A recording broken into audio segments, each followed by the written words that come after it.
चलो उसका पीछा करो जल्दी।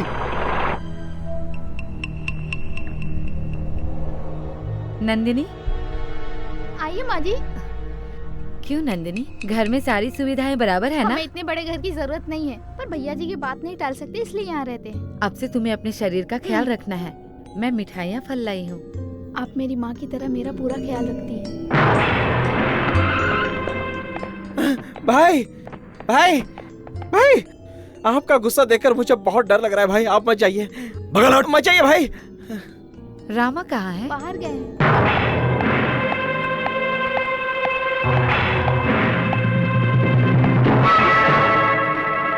उस दिन जब तुमने मेरी कंपनी की कंप्लेंट की थी, उसी दिन मैं तुमको खत्म कर देता, तभी अच्छा रहता मेरे लिए। मेरे पापा ने बहुत बड़ी गलती कर दी।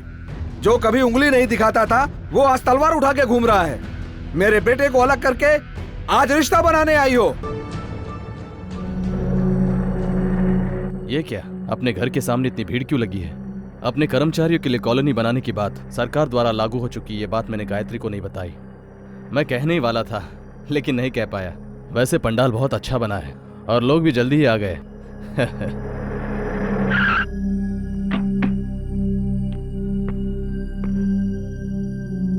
शिवा जी, मैं जो भी काम करता हूँ उस काम में गायत्री मेरा साथ देती है। अच्छी बात है। हम जो कॉलोनी बना रहे हैं, क्यों ना हम उसे गायत्री का नाम दे? बहुत अच्छी बात है भैया जी। हाँ। सब चुप क्यों है? कोई समस्या है क्या? बताइए ना, आप बोल क्यों नहीं रहे? हाँ? क्या हुआ है? बताते क्यों नहीं? बताइए क्या हुआ? बाबा, ये सब ऐसे चुप क्यों है? कोई समस्या है तो मुझे बता सकते हैं, गायत्री को बता सकते हैं। गायत्री,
रुकिए बाबा। बाबा, आप कहां जा रहे हैं मुझे अच्छी तरह पता है। मैं आपको जाने नहीं दूंगा। वो इसी तरह गलत काम करके इंसानियत का गला घोटकर अपना झंडा गाड़ता जाएगा। तुम चाहते हो मैं चुप रहूं? हाँ, उसे मौत जरूर मिलेगी और उसे मैं आज ही मार दूंगा। हाँ भैया, हम उसके घर को शमशान बनाकर उसको जान से मार कर ही लौटेंगे। चलिए भैया जी। शांत हो जाइए। आप लोगों के लिए मेरे पिता ने ऐसी जिंदगी जी, मैंने अपनी मां को खो दिया, हमारा परिवार बिखर गया। बाबा, जिसकी चिता जल रही है वो सिर्फ आपकी पत्नी नहीं, मेरी मां भी है। उसकी मौत से सिर्फ आपका खून ही नहीं, मेरा खून भी खौल रहा है। जिसने मेरी मां को मारा उसे सजा जरूर मिलेगी, लेकिन आपके तरीके से नहीं, मेरी तरीके से। अगर आपके तरीके से चलकर अगर आपको कुछ हो गया तो मुझे बर्दाश्त नहीं होगा बाबा। उस कमीने मंत्री को मैं कानून की तरफ से सजा दिलवाऊंगा, उसे फांसी पर चढ़ाऊंगा। आप लोग चले जाइए, प्लीज जाइए। प्रभु, तुमसे ये नहीं होगा, तुम समझ नहीं रहे हो। मां के अलावा दुनिया में सब कुछ खरीदा जा सकता है। उसके पैसों के सामने, राजनीति की ताकत के सामने तुम्हारी वकालत किसी काम में नहीं आएगी। उसके लिए लड़ाई के बदले लड़ाई, खून के बदले खून, यही एक रास्ता है। बाबा, अगर आपने एक और कदम बढ़ाया तो आपके वापस आने तक मां के साथ साथ मेरी भी चिता जल्दी मिलेगी आपको। आप क्या चाहते हैं खुद ही फैसला कीजिए।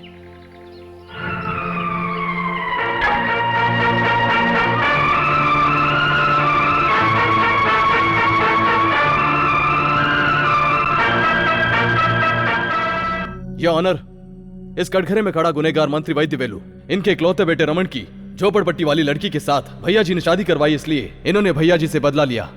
भैया जी की पत्नी गायत्री मेरी माँ गायत्री उस दिन जब उस लड़की से मिलने अकेली गई तो उस मौके का फायदा उठाकर उस पर जरा भी तरस न खाकर बेरहमी से चाकू घोंपकर उसकी हत्या कर दी। कानून को हाथ में लेकर बदले की भावना से अपने पैसों के बल पर अपनी ताकत के घमंड में एक बेकसूर की जान ले ली। मिस्टर वैद्यवेलु, हाँ। कबूल कीजिए कि खून आपने किया है। खून मैंने किया है?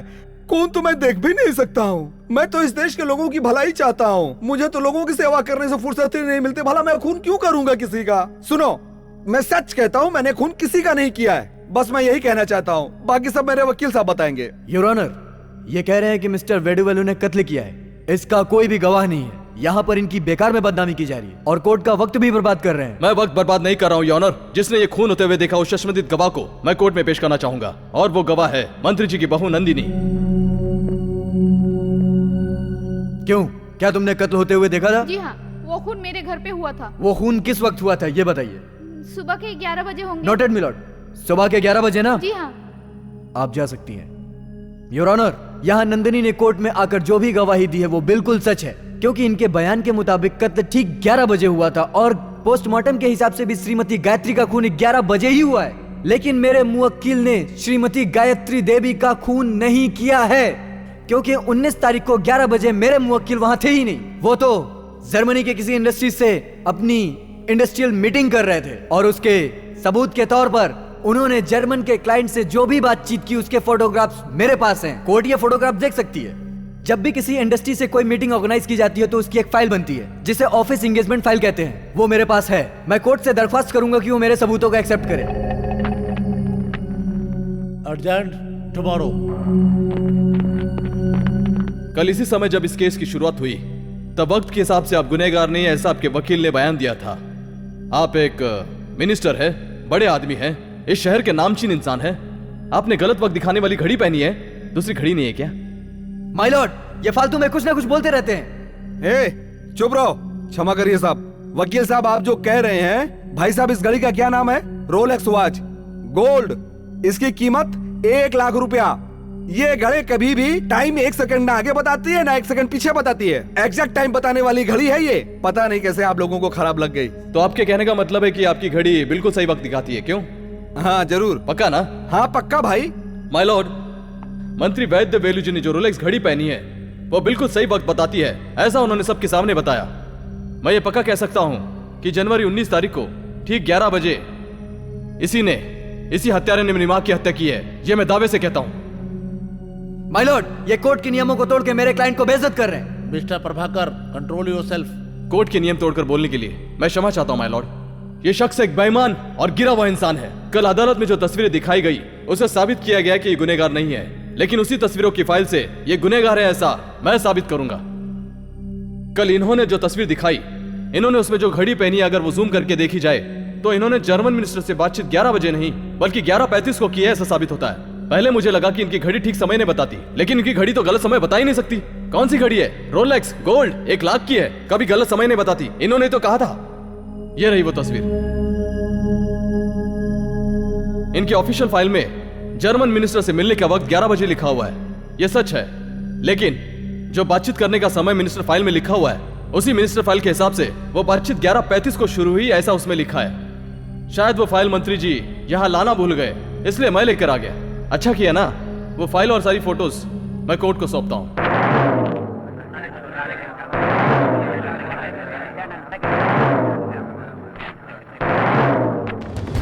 इन सबूतों को मद्देनजर रखते हुए मेरी मां का हत्यारा यही वैद्यवेलु है, यह साबित होता है।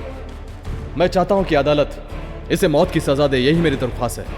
माय लॉर्ड, अगर एक मां की हत्या हुई है जानने पर कोई भी बेटा गुस्से में आकर बदला लेना चाहेगा, लेकिन मैंने अपने गुस्से को पीकर कानून पर भरोसा करके इंसाफ मांगने चलाया। That's all your honour. Judgement reserved.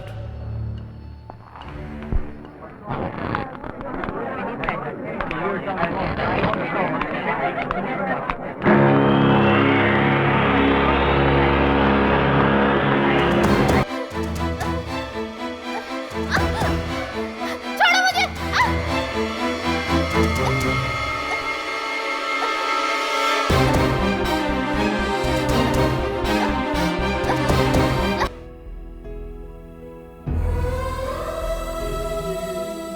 भैया जी, आप किसी भी सूरत में मेरी बेटी को बचा लीजिए।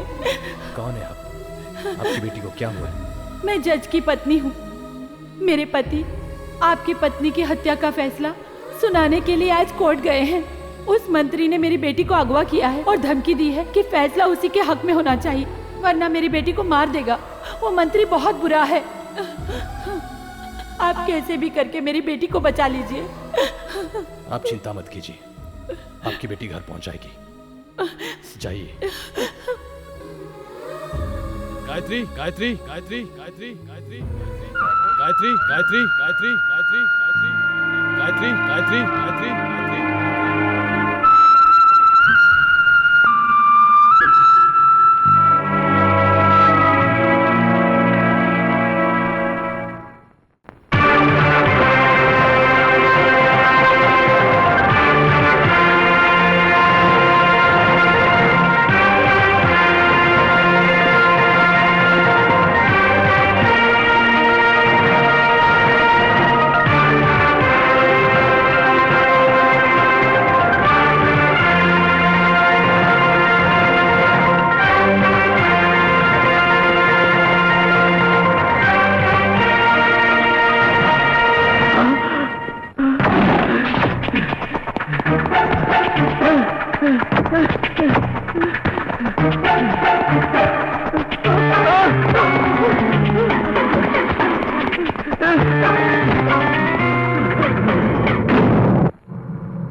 बता, कहाँ छुपाए वो? बता, बता, बता, बोला ना, फेंक दूंगा तुझे नीचे। नहीं बता, जल्दी बता। भैया जी, इस गमछे ने बहुत लोगों की जिंदगी बचाई है और अब इसकी वजह से किसी की मौत हुई तो इसके ऊपर कलंक लग जाएगा। भैया जी, मुझे बचाइए भैया। मैं सब कुछ साफ साफ बता दूंगा। भैया जी, मुझे बचाइए। भैया जी, नहीं नहीं, ऐसा मत कीजिए भैया जी।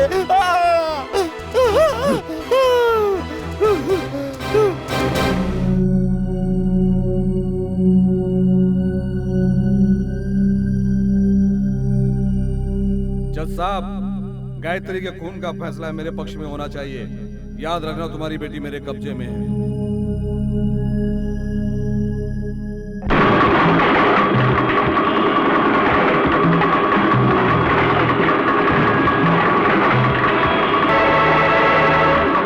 तमाम सबूतों और गवाहों को मद्देनजर रखते हुए ये अदालत ये फैसला सुनाती है कि वादी वेलू ही मुजरिम है, कातिल है।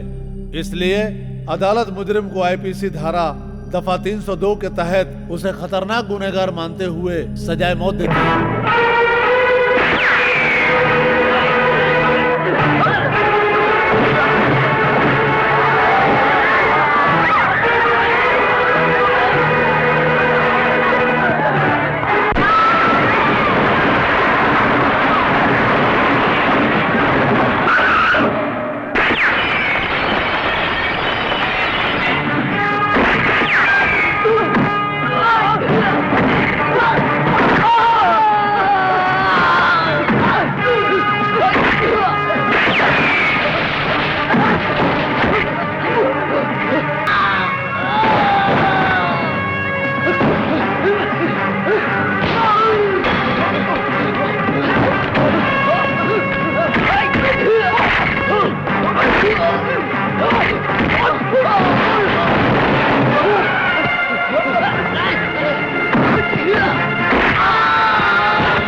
अब जल्दी घर जाइए।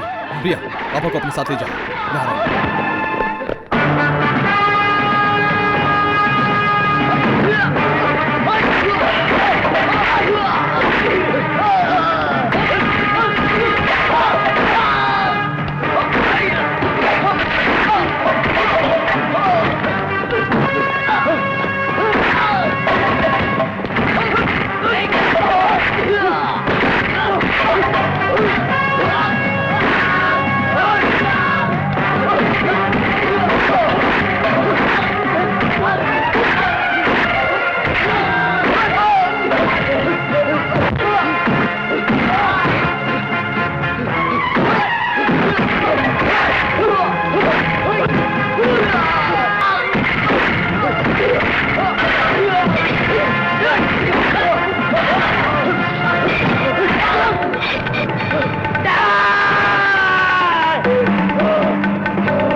बेटा, मैं तुम्हें यही समझाना चाहता था कि मैं कभी बुरे रास्ते पर नहीं चला। जब तक चला सच्चाई के रास्ते पर चला। बाबा, भला किया लोगों का। तुम अपने रास्ते पर ही चलना, मगर हमेशा सच्चाई का साथ देना।